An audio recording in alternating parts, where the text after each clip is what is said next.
மாவீரர் தினத்தை ஒட்டி தமிழீழ விடுதலை புலிகள் இயக்கத்தின் தலைவராக விளங்கிய பிரபாகரனின் மகன் துவாரகா உரையாற்றியதாக சொல்லப்படக்கூடிய வீடியோ இப்போ பேசும் பொருளாக மாறியிருக்கு. ஒரு சிலர் இதை ஏஐ தொழில்நுட்பத்தில் தயாரிக்கப்பட்டதுங்கிறாங்க.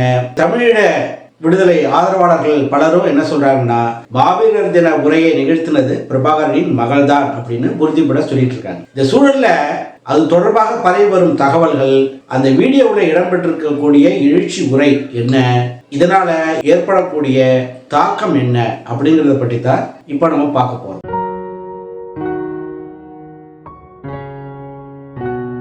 ஹாய் ஃப்ரெண்ட்ஸ், வணக்கம் and welcome to RR facts. உங்களுடன் பேசிக்கொண்டிருப்பது ராமலிங்கம். தமிழீழ விடுதலை புலிகள் அமைப்போட தலைவர் வேலுப்பிள்ளை பிரபாகரனின் பிறந்த நாள் நவம்பர் 26 அதற்கு அடுத்த நாளான நவம்பர் 27 தமிழீழ விடுதலை போராட்டத்தில் ஈடுபட்டு தங்களுடைய உயிரை போராட்ட களத்தில் தியாகம் செய்தவர்களுடைய நினைவாக ஆண்டுதோறும் மாவீரர் தினம் அனுசரிக்கப்படுது. தமிழீழத்துல இலங்கை ராணுவத்தோடு நடந்த சண்டையில படுகாயமடைந்து சிகிச்சைக்காக தமிழகம் கொண்டு வரப்பட்ட லெப்டினன்ட் சங்கர் என்கிற சத்யநாதனை பிழைக்க வைக்கிறதுக்காக அவருடைய தோழர்கள் பலரும் எடுத்த முயற்சிகள் பலனளிக்காமல் போனது. இயக்கத்துடைய போராட்டத்துல முதல் பலியாக அவர் 1982 வருஷம் நவம்பர் மாசம் 27 உயிரிழந்தார். சங்கர் உயிரிழந்ததை கேட்ட கண்ட பிரபாகரனும் அவருடைய தோழர்களும் கண்கலங்கினாங்க. தமிழீழ விடுதலைக்காக முதல் களப்பலியான சங்கரின் நினைவு நாள் தான் தமிழீழ தேசத்தின் விடிவுக்காக உயிர் நீத்த மாவீரர்களை நினைவு கூறும் நாளாக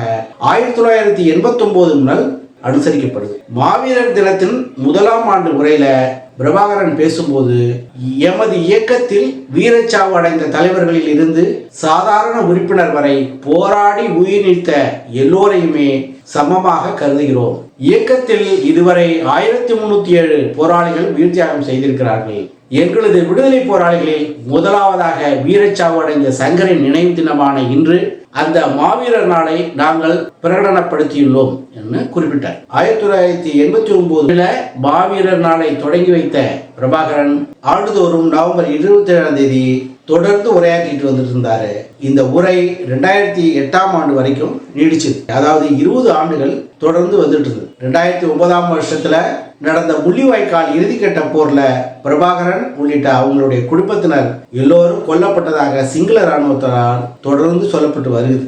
ஆனால் விடுதலை புலிகள் இயக்கத்தைச் சேர்ந்த பல பேரும் தமிழகத்துல தமிழீழ விடுதலை போரில் ஈடுபட்டு வந்த பிரபாகரனுக்கு தொடர்ந்து ஆதரவாக குரல் கொடுத்து வரும் பல பேரும் இதை நம்ப மறுத்து வராங்க. 13 ஆண்டுகள் கடந்தோ பிரபாகரன் அவருடைய குடும்பத்தினர் பத்திரமாக இருப்பதாக தொடர்ந்து சொல்லப்பட்டு வருது. இந்த நிலையில பிரபாகரனோடு நெருங்கிய தொடர்பு வைத்திருந்த ஒருவரும் தமிழக அரசியலில் மூத்த தலைவருமாக விலகி வரும் உலக தமிழர் பேரவை தலைவருமான பழ நெடுமாறன் 2023 பிப்ரவரி மாதத்துல பத்திரிகையாளர் சந்திப்பை நடத்தினார். அப்போ விடுதலை புலிகள் இயக்கத்தின் தலைவர் பிரபாகரன் நலமுடன் இருக்கிறார், பிரபாகரன் குடும்பத்தினர் தம்முடன் தொடர்பில் இருக்கிறார்கள், பிரபாகரனின் மனைவி மகள் நலமுடன் இருக்கிறார்கள் அப்படின்னு அவர் சொன்னார். இவ்வளவு நாள் கழிச்சு இதை அறிவிக்க காரணம் என்னன்னு செய்தியாளர்கள் கேட்டாங்க. சர்வதேச சூழல் தற்போது கணிந்திருக்கிறது.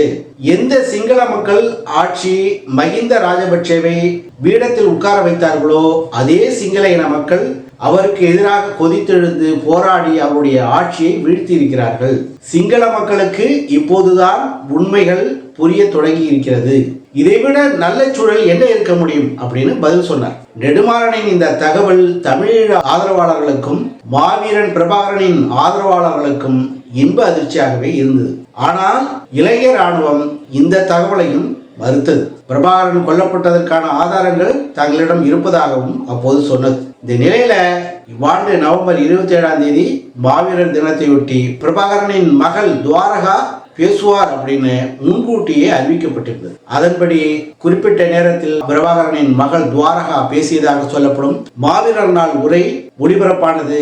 அதை உலகம் முழுவதும் இருக்கும் தமிழர்கள் பரபரப்பாக பார்த்தார்கள். அந்த உரையில் பேசியது துவாரகா தான் அப்படின்னு தமிழீழம் மலர தொடர்ந்து ஆதரவு தெரிவித்து வரும் தமிழகத்தைச் சேர்ந்த பலரால், குறிப்பாக பழ நெடுமாறன், ஈழத்து கவிஞர் காசி ஆனந்தன், இயக்குனர் கௌதமன், பழக்கருப்பையா உள்ளிட்ட பலரும் மாவீரர் உரையை நிகழ்த்தினது பிரபாகரனின் மகள் தான், பிரபாகரனின் மகள் துவாரகா தான் அப்படின்னு நம்புறாங்க.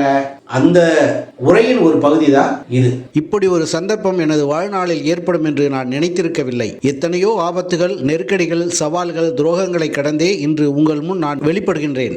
அதேபோல என்றேனும் ஒரு நாள் தமிழீழம் திரும்பி அங்கு எமது மக்களோடு கூட இருந்து அவர்களுக்கான பணி செய்வதற்கு காலம் வாய்ப்பளிக்கும் என்ற அசையாத நம்பிக்கை எனக்கு உண்டு. முழு உலகமே வியப்படையும் வகையில் களமுனைகளில் சாதனை படைத்தவர்கள் எமது மாவீரர்கள். தனித்து நின்று எம்மோடு போர் புரிய திராணியற்ற சிங்கள அரசு சக்தி வாய்ந்த நாடுகளை தன் பக்கம் வளைத்தது. தோல்வியின் விளிம்பில் நின்ற தருணங்களில் எல்லாம் அந்நிய சக்திகளிடமும் சக்தி வாய்ந்த நாடுகளிடமும் மண்டியிட்டு யாசகம் புரிந்தது. எமது தேச சுதந்திர இயக்கத்தின் மீது உலகில் பல நாடுகளில் தடைகள் விதிக்கப்பட்டு எமது வளங்கள் முடக்கப்பட்டது. தமிழீழ தாயகத்துக்கான விநியோக பாதைகள் மூடப்பட்டன. சிங்கள படை இயந்திரத்தை எமது தேச சுதந்திர இயக்கம் பலவீனப்படுத்திய ஒவ்வொரு சந்தர்ப்பங்களிலும் சக்தி வாய்ந்த நாடுகள் தலையிட்டு சிங்கள படை இயந்திரத்துக்கும் உயிர்ப்பூட்டின. உலகின் ஒரு மூலையில் தனித்து நின்று எமது மக்களின் ஆதரவில் மட்டும் தங்கி நின்று போராடிய எமது தேச விடுதலை இயக்கத்தின் ஆயுத போராட்டம் முள்ளிவாய்க்காலில் மௌனித்து போனது இதுவே காரணமாகும். ஆனாலும் அரசியல் சுதந்திரத்திற்காக எமது போராட்டம் முற்று பெறவில்லை. தமிழீழம் வேண்டுமென்ற அரசியல் புறநிலை சூழல்கள் இன்றும் கூட அப்படியே தான் இருக்கின்றன. நமது தாயக பூமியில் நமது கலாச்சார பண்பாட்டு விழுமியங்களும் தத்தமது சமய வாழ்வையோ தமது மொழி பாதுகாப்பையோ பேணி பாதுகாக்க முடியாத அளவுக்கு பண்பாட்டு சீர்கேடுகளை ஊக்குவித்து கல்வி வேலைவாய்ப்புகளில் பாகுபாடுகளை மேற்கொள்வதோடு சிங்கள பௌத்தமயமாக்கல் நடவடிக்கைகளை சிங்கள அரசு முழு மூச்சுடன் முன்னெடுத்து வருகிறது. அனைத்து சுதந்திரங்களும் மனித உரிமைகளும் மறுக்கப்பட்ட தேசமாக தமிழீழ தேசம் திகழ்கிறது. சட்ட ஆட்சி மறுக்கப்பட்டு பயங்கரவாத தடை சட்டம், அவசரகால சட்டம் என எந்நேரமும் ராணுவ ஆட்சியை சிங்களம் திணித்துள்ளது. குரல்வளை நசுக்கப்பட்டவர்களாக ஈழத்தில் எமது மக்கள் வாழ்கிறார்கள். மறுபுறத்தில் ஆயுத போராட்டம் முடிவுக்கு வந்தால் அரசியல் வழிகளில் எமது மக்களின் அபிலாஷைகளை நிறைவேற்றலாம் என போர் நிறுத்த பகுதிகளில் ஆசை வார்த்தை கூறி நம்பிக்கையூட்டிய உலகின் சக்தி வாய்ந்த நாடுகள் இன்றைய வரைக்கும் எமது மக்களுக்கு ஒரு சாத்தியமான அரசியல் தீர்வை வழங்கவில்லை. ஈழத்தீவில் தமிழ் மக்களுக்கு இழைக்கப்பட்டது பெரும் குற்றம் என்பது குறித்து கடந்த 14 ஆண்டுகளில் பல்வேறு அறிக்கைகளில் வெளியிட்ட ஐநா மன்றமும் இது தொடர்பான ஐநா மனித உரிமை பேரவைகளில் தீர்மானங்களை நிறைவேற்றிய சக்தி வாய்ந்த நாடுகளும் இன அழிப்பிற்கு ஆளாக்கப்பட்ட தமிழீழ தேசத்துக்கு இன்றைய வரைக்கும் ஒரு பரிகார நீதியையும் பெற்றுத்தரவில்லை. இவைதான் அரசியல் சுதந்திரத்திற்கான எமது போராட்டம் தொடர்ந்தும் உயிர்ப்புடன் இருப்பதற்கான காரணிகள் ஆகும். சமஷ்டி அரசு கோரி 1950களில் எழுச்சி கொண்ட எமது தேசத்தின் அகிம்சை போராட்டம் 1960களில் ஆயுத பலம் கொண்டு சிங்கள அரசால் நசுக்கப்பட்டது. இதன் விளைவாகவே 1970களில் போர்க்குணம் கொண்ட இளைய தலைமுறை தோற்றம் பெற்றது. சிங்கள ஆயுத படைகளையும் அதன் ஒடுக்குமுறை அரசு இயந்திரத்தையும் எதிர்த்து வீரம் செறிந்த ஆயுத போராட்டத்தை எமது இளைஞர்கள் நிகழ்த்தினார்கள். எமது தேசிய தலைவரும் எமது தந்தையும் ஆகிய மேதகு வேலுப்பிள்ளை பிரபாகரன் அவர்களின் வழிநடத்தலில் ஆயிரமாய் அணிதிரண்ட எமது இளைஞர்களும் யுவதிகளும் ஈழத்தமிழிடம் வீறு கொண்ட மண்டியிடாத வேங்கை இனம் என்பதை நிறுவினார்கள். இந்த நிலையை உருவாக்கி தந்தவர்கள் தமிழீழ விடுதலை போரில் இன்னுயிரை தியாகம் செய்த மாவீரர்களை. எமது ஆயுத போராட்டம் முடிவுக்கு வந்திருந்தாலும் எமது சுதந்திரத்திற்கான எமது அரசியல் அபிலாஷைகளை வென்றெடுப்பதற்கான அரசியல் போராட்டம் உயிர்ப்போடு இருப்பதற்கு எமது தாயகத்திலும் புலம்பெயர்ந்த தேசங்களிலும் எமது மக்களும் அரசியல் தலைவர்களும் எமது தேச விடுதலை இயக்கத்தில் பணிபுரிந்த போராளிகளும் செயல்பாட்டாளர்களுமே காரணம் என்பேன். சுதந்திர போராட்டத்திற்கான போராட்டம் முனைப்புடன் தொடர்ந்து மேற்கொள்ளப்பட்டு வருகிறது.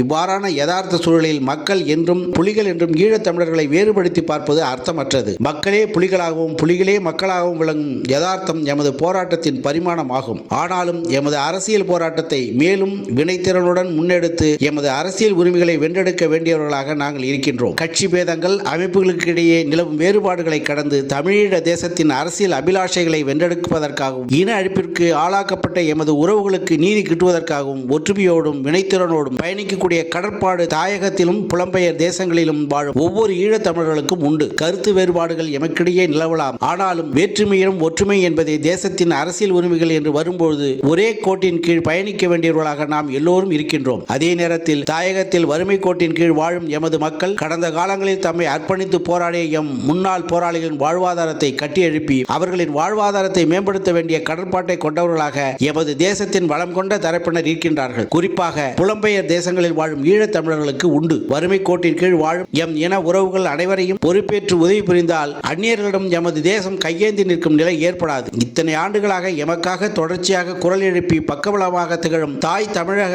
உறவுகளுக்கும் அரசியல் தலைவர்களுக்கும் உலகத் தமிழ் மக்களுக்கும் எனது நன்றிகளை தெரிவித்துக் கொள்கின்றேன். மாற்றம் கண்டுள்ள உலக ஒழுங்கிற்கேற்ப அரசியல் வழியில் அறநெறி நின்று நாம் தொடர்ந்து போராடுவோம். எல்லா வகையான போராட்டங்களிலும் அரசியல் போராட்டம் மிகவும் கடினமானது. இவ்வகையான போராட்டத்துக்கு பொறுமையும் நம்பிக்கையும் இலட்சிய உறுதியும் அடிப்படையானது. இதனை நான் புரிந்து கொள்ளாமல் இல்லை. தமிழீழ தனி அரசே எமது தேசத்தின் இறையாண்மையையும் தன்னாட்சி உரிமையையும் உறுதி செய்யும் என்பது என் அசையாத நம்பிக்கை. இதுவே நம் தேசிய தலைவரின் நிலைப்பாடும் என்பதை நீங்கள் நன்கு அறிவீர்கள். எமது மக்கள் தமது தாயக பூமியில் அவர்களது மொழியையும் பண்பாட்டையும் தத்தமது சமய வாழ்வையும் பேணி காத்து மேம்படுத்தக்கூடிய வகையிலும் ஜனநாயக விழுமியங்களுக்கு இசைவாகவும் தனிமனித சுதந்திரத்தையும் மனித உரிமைகளையும் பேணக்கூடிய விதத்திலும் சட்ட ஆட்சி கொண்ட மக்கள் ஆட்சியாக தமிழீழம் என்ற தனி அரசு அமைவதற்கான புறச்சூழலை காலம் ஒரு நாள் கட்டமைக்கும் என்ற திடமான நம்பிக்கை எனக்கு உண்டு. அதே நேரத்தில் தமிழீழ தாயகத்தின் தன்னாட்சி உரிமையின் அடிப்படையில் ஒரு தேசமாக தமிழீழ மக்கள் வாழ்வதற்கு வழி சமைக்கக்கூடிய வகையில் உலகம் முன்வைக்கக்கூடிய அரசியல் ஹீரோக்களை பரிசீலித்து பார்ப்பதற்கு எமது தேசம் தயாராக இருக்க வேண்டும் என்பதை நான் உணராமல் இல்லை. சிங்கள மக்களுக்கு இந்நேரத்தில் ஒரு விடயத்தை கூறிக்கொள்ள விரும்புகின்றேன். நாம் சிங்கள